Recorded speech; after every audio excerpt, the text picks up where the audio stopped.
Hello दोस्तों, आज हम बात करने वाले हैं कटिंग फ्लूइड्स एंड लुब्रिकेंट्स। इसकी हम डिटेल से जानकारी लेंगे।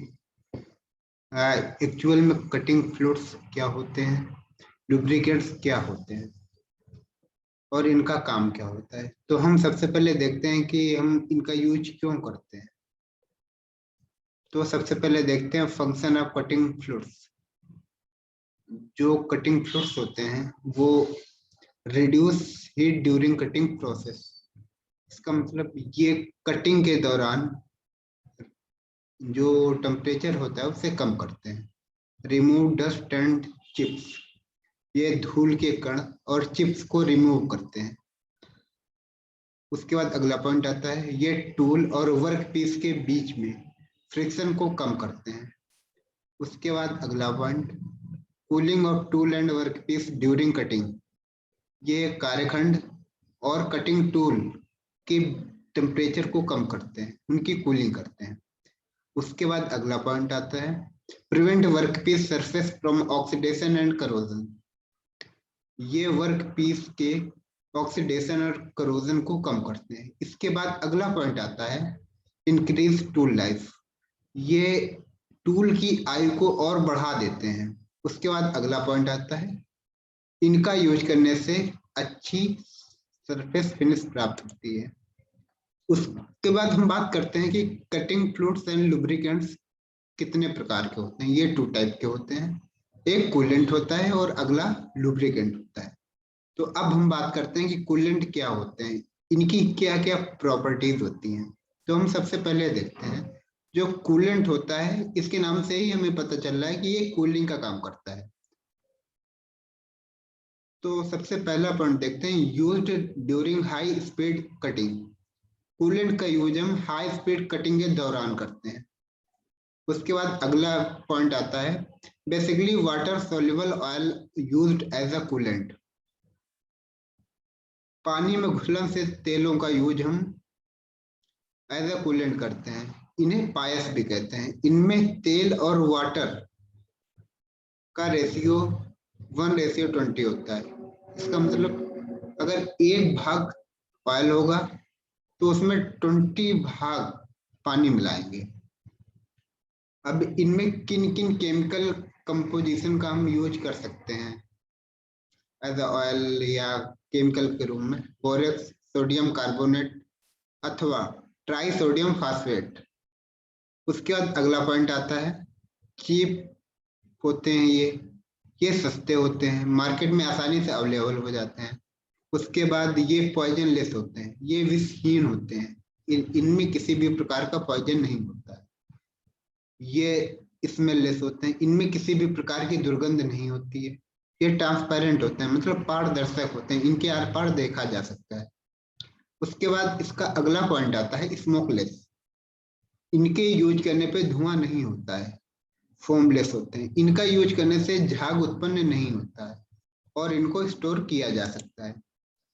उसके बाद अगला पॉइंट देखते हैं, वर्क ऑन जनरेटेड हीट। ये जो भी टेम्परेचर हमारा कटिंग के दौरान पैदा होते हैं, ये उसी टेम्परेचर पे काम करते रहते हैं। रिमूव जनरेटेड हीट, ये उत्पन्न हुई हीट को हटा देते हैं। उसके बाद अगला पॉइंट आता है, water is good cutting fluid. पानी एक अच्छा कटिंग फ्लूइड है, इसका यूज हम एज अ कटिंग फ्लूइड कर सकते हैं। उसके बाद हम बात करते हैं लुब्रिकेंट्स की, कि लुब्रिकेंट्स क्या होता है। लुब्रिकेंट्स को हम हिंदी में स्नेहक कहते हैं।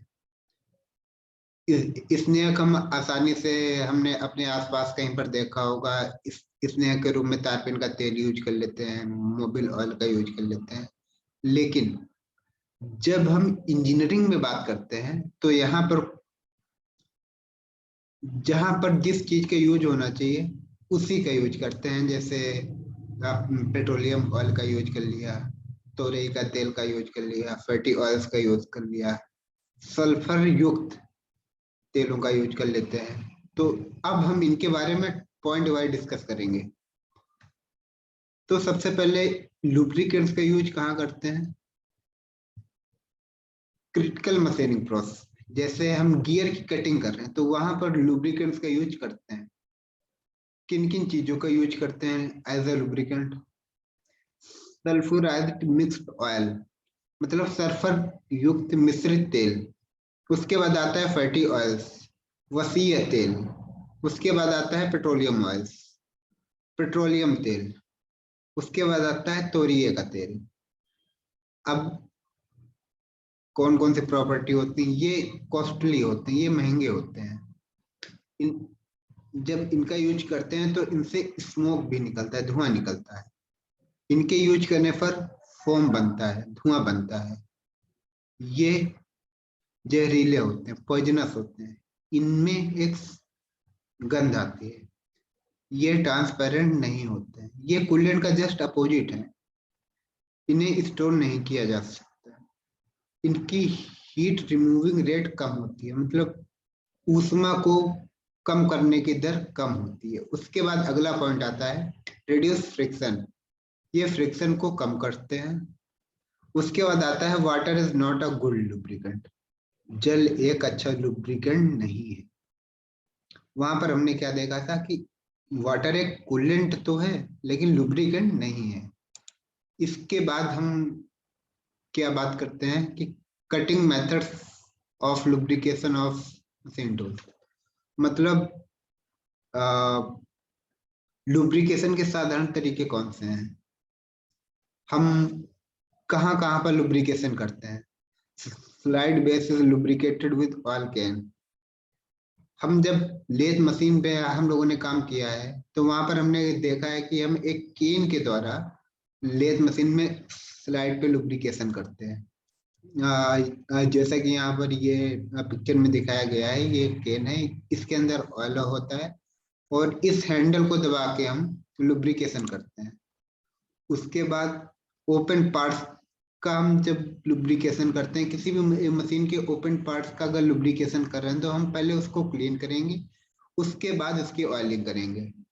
लुब्रिकेशन ऑफ बियरिंग, जहां पर भी बियरिंग यूज हो रही है वहां पर लुब्रिकेशन करना जरूरी होता है। यदि लुब्रिकेशन नहीं करेंगे तो वहां पर फ्रिक्शन उत्पन्न होता है। उस फ्रिक्शन से टेम्परेचर उत्पन्न होगा और हमारी बियरिंग जल्दी खराब हो जाती है, अपना काम नहीं कर पाती है। उसके बाद अगला पॉइंट देखते हैं lubrication of shaft and bushes. जहां पर भी शाफ्ट और बुश लगे हुए हैं वहां पर लुब्रिकेशन करना जरूरी होता है। यदि हम लुब्रिकेशन वहां पर नहीं करते हैं तो अधिक घर्षण होता है और हमारे बुश जल्दी खराब हो जाते हैं, हमारी शाफ्ट खराब होने लगती है, उसमें डिफेक्ट आने लगता है। उसके बाद अगला पॉइंट देखते हैं lubrication with oil feed hole. हमने कहीं कहीं पर मशीनों में देखा होगा कि छोटे छोटे छिद्र बने होते हैं। वो क्यों होते हैं? वो लुब्रिकेशन के लिए होते हैं। कुछ पार्ट को ओपन नहीं रखा जा सकता है इसलिए उनको ढक दिया जाता है। उसके बाद एक होल दे दिया जाता है, उस होल से ही हम उन मशीन पार्ट्स का लुब्रिकेशन करते हैं। उसके बाद कुछ मशीनों में हमने देखा होगा कि कहीं कहीं पर लुब्रिकेशन के सिंबल बने होते हैं। वो सिंबल के आधार पर ही हम लुब्रिकेशन करते हैं, किस मशीन पर कब किस समय लुब्रिकेशन करना है। ये बात हम उन सिंबल्स के द्वारा ही तय करते हैं। जैसा कि यहाँ पर नीचे बताया गया है, यदि कहीं पर एक सर्कल बना हुआ है तो इसका मतलब क्या है? वहां पर डेली लुब्रिकेशन होगा।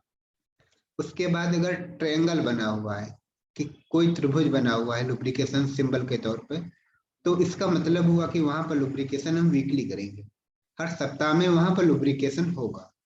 उसके बाद हम देखते हैं कि यदि एक चतुर्भुज बना हुआ है तो वहां पर मंथली लुब्रिकेशन होगा, जैसे कि यहाँ पर हमने दिखाया है।